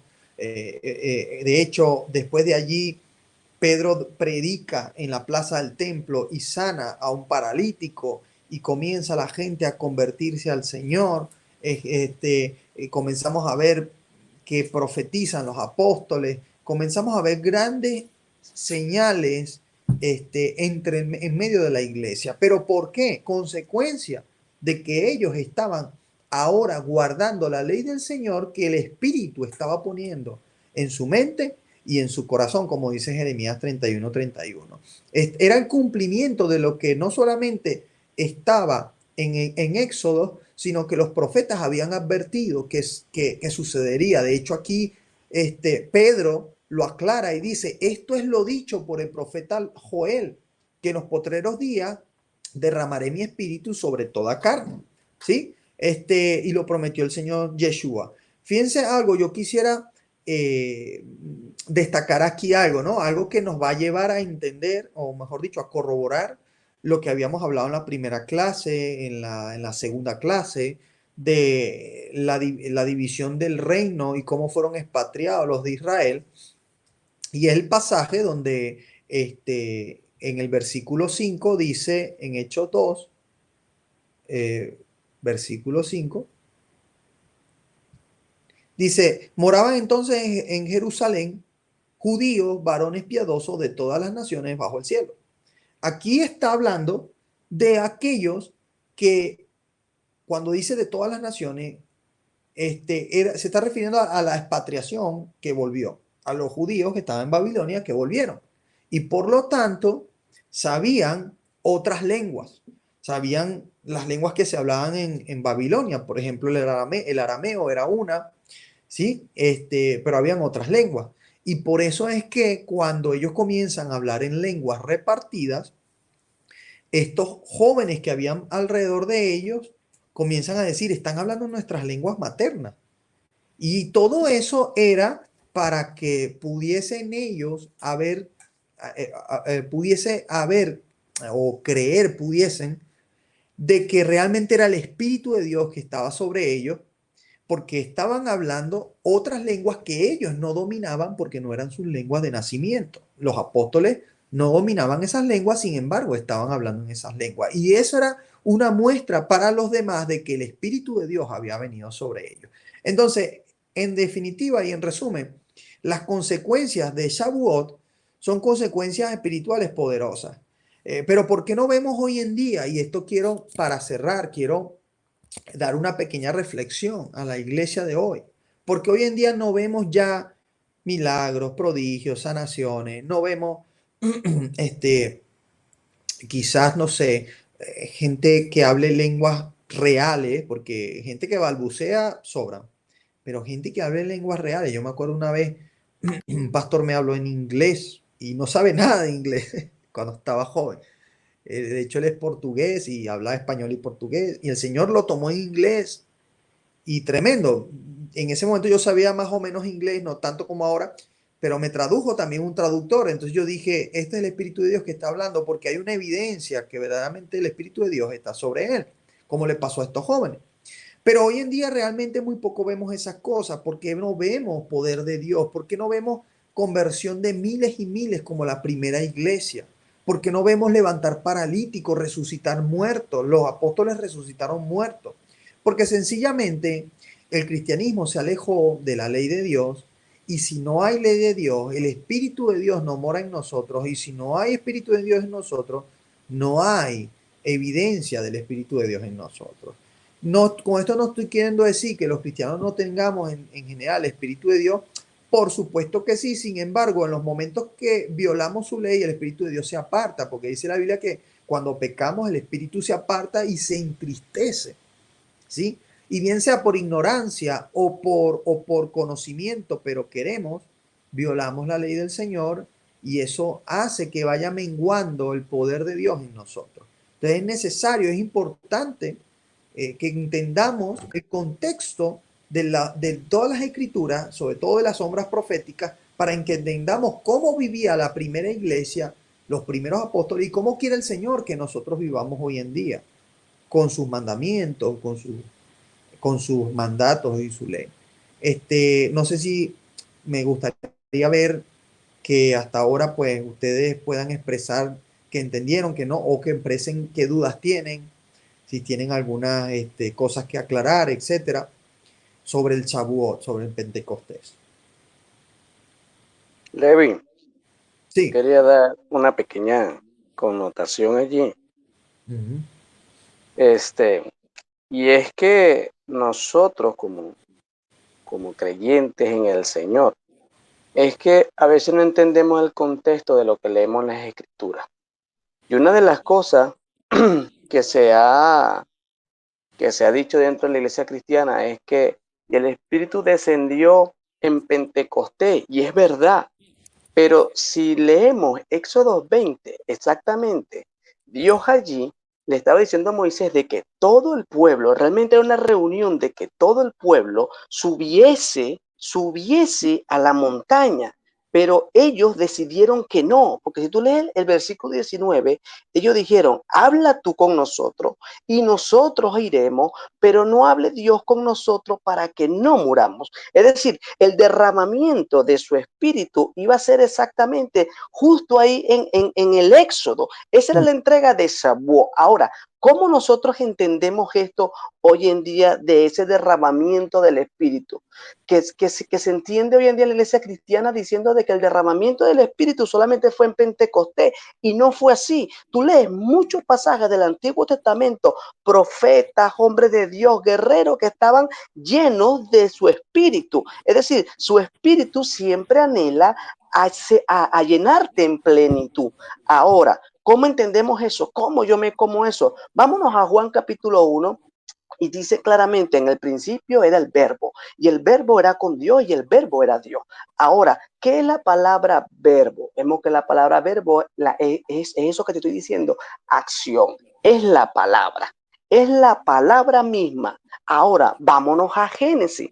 porque Juan te está mandando ahí en el principio, que leamos desde el principio, que no nos quedemos en Juan, sino que leamos desde el principio. Te manda el Señor a que lea, no solamente Juan, sino desde el principio. Génesis, ¿qué te dice? La tierra estaba desordenada y vacía. Es decir, había un vacío. ¿Qué hizo Dios allí? Dios empezó a decretar palabra. ¡Pum! Hágase el cielo. ¡Pum! Hágase la luz. Dios empezó a decretar palabra. Ahora, en Shavuot, ¿qué fue lo que hizo Dios?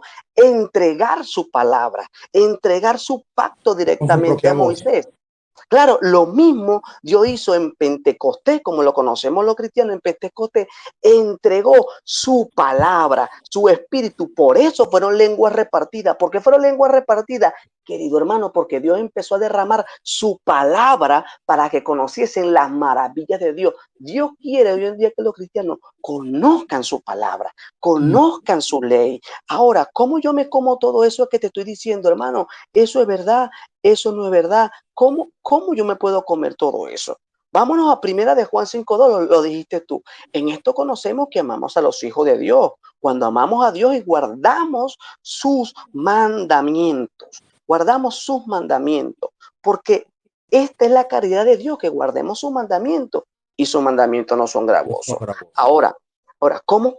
Para terminar, ¿cómo entonces esto?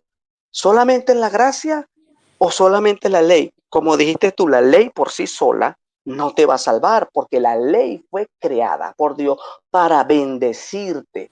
Mientras que tú estés debajo de la ley del Señor, dentro de su cobertura, que Él es la ley misma, la ley viviente es Él es la palabra viviente, tú vas a estar en bendición. Ahora, la salvación solamente está en Yahshua, la salvación solamente está en Él. Él es la salvación, eso es la gracia. Apocalipsis 14:12. Aquí está la paciencia de los santos. Aquí están los que guardan los mandamientos de Dios y la fe en Jesús, como lo conocíamos nosotros, y la fe en Jesús. Ahora, hermano, yo te invito y les invito a todos los que están escuchando el estudio. Unos van a ser invitados a las bodas y otros van a ser la novia del Cordero. ¿En qué posición quieres estar tú? Quedarte como un invitado, aquel que simplemente de oída había escuchado, pero sus ojos no lo veían. Así no dice el versículo, ¿verdad? El versículo dice, Señor, de oída te había oído, mas ahora mis ojos te ven. El velo quitado, lo que habla Pablo, ese velo que nos es quitado para poderlo conocer a Él. Amén, así es. Sí, sabes que justo ese pasaje, justo yo también pienso lo mismo, el pasaje de donde empezaste, ¿no? En el Shavuot. Justamente el Señor les bajó la ley con su propia voz y ellos no quisieron escuchar porque se asustaron. No, mejor ve tú, Moisés. Entonces, por eso no terminó de bajar Dios la ley a todos ellos, porque ellos dijeron que no querían la ley del Señor. Entonces luego, tiempo más tarde, en el Pentecostés, a través del Ruach HaKodesh, el Señor baja la ley a los apóstoles y por eso, y sella, como dice Jeremías, en su mente y su corazón con el Ruach HaKodesh, que es el que habla a nuestra mente, en la ley del Señor. Eso por ese lado. Y lo otro, yo quiero hacerle a las personas una especie otra vez, como dije ahora, una especie de simbología, una especie de comparativa de lo que, para que entiendan para qué es la ley y para qué es la gracia. La ley ciertamente no es para ser salvos, porque dice Pablo que son los hacedores de la ley que serán justificados, porque el Señor no va a justificar a nadie que esté violando su ley, así es sencillo. No dice que la ley te va a justificar, no dice eso, dice que los hacedores de la ley serán justificados. ¿Quién es el que justifica? Yeshua es el que justifica, Cristo es el que justifica, pero Él no va a justificar a gente sin vergüenza, Él va a justificar a gente, como dije antes, que decide, después de haber sido absueltos por el Señor, decides vivir ahora conforme al Espíritu, que dijimos también, según Pablo, es vivir conforme a la ley del Señor. Entonces, daba ese ejemplo porque quiero dar el ejemplo de lo que es vivir en la ley y lo que es la gracia. Como que tú, por ejemplo, vivas en casa de tu padre, imagínate aquí es en tu casa de tu padre, y tu padre sabe que tú vas a tú tienes, o sea, tu padre tiene normas en tu casa, leyes. Mira, no me llegas a partir de esta hora, tú no me sales a partir de esta hora, en casa se come esto, en casa se hace esto, etcétera. No se trae gente para acá a la casa si no me dices. Entonces, esa es la ley de la casa. El padre sabe desde un principio que el hijo va a violar la ley en algún momento, que se va a portar mal, que se va a escapar, que va a hacer esto, eso lo sabe el padre.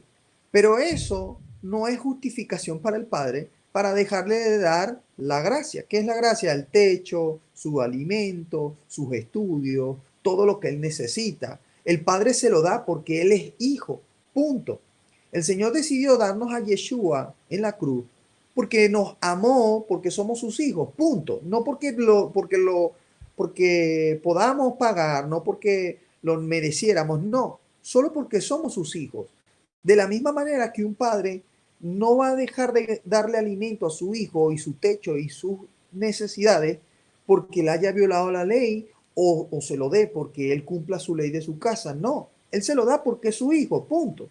Ahora, claro está que por el hecho de que el hijo vaya a infringir la ley del padre, no quiere decir que el padre no esté esperando que el hijo cumpla la ley de su casa.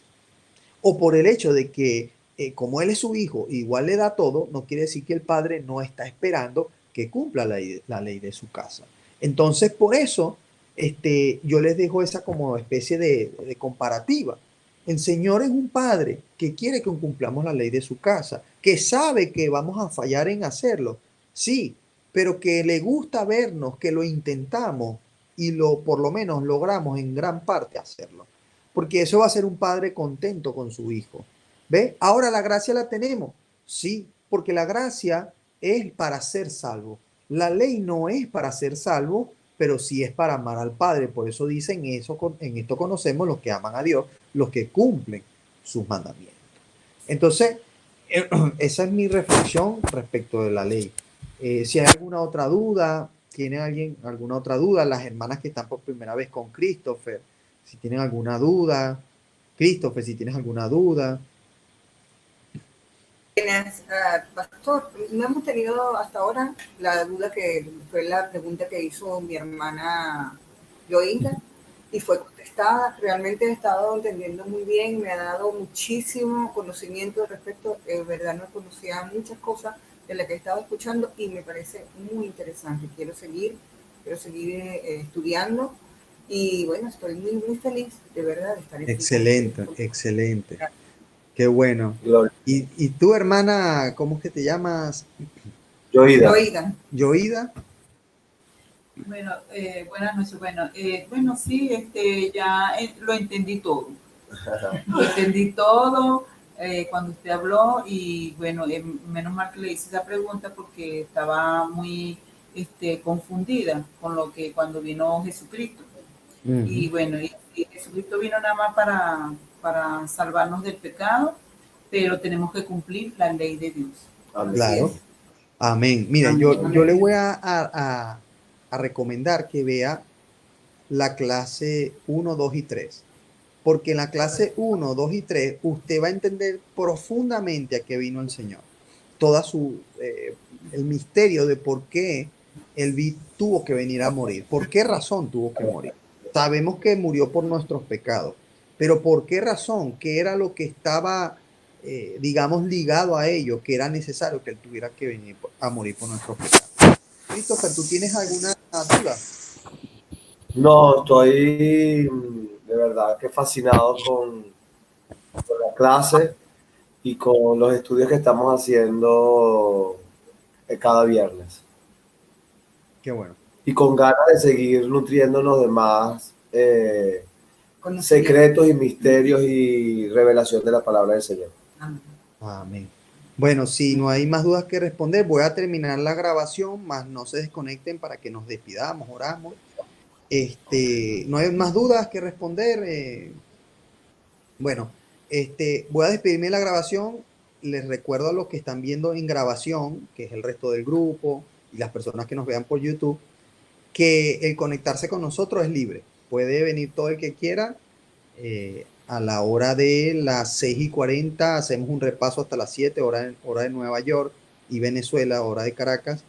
Y a las 7 comenzamos la clase completa. Súmese en vivo, que es más emocionante porque usted puede hacer sus preguntas, puede añadir. Siempre antes de que grabamos también debatimos un poquito y se dan en ese repaso más dudas. Entonces, únase y comparta este video con otros para que puedan también aprender de lo que nosotros estamos aprendiendo acá. Bueno, me despido de la grabación y que el Señor les bendiga.